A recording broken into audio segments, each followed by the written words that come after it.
টাকা এমন একটা জিনিস যেটা পাওয়ার জন্য মানুষ নিজের জীবনটা উজাড় করে দেয়।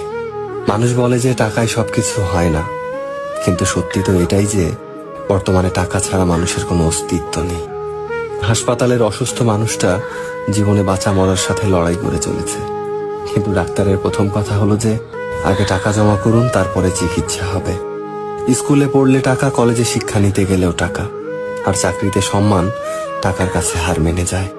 কোথাও গেলে টাকাটাই সবার আগে দরকার হয়। টাকা থাকলে মানুষ মানুষকে মানুষ ভাবে। টাকা ছাড়া মানুষটা যতই সৎ সহজ ভালো মানুষ হোক না কেন, সমাজ সে মানুষটাকে অবহেলা করতে শুরু করে।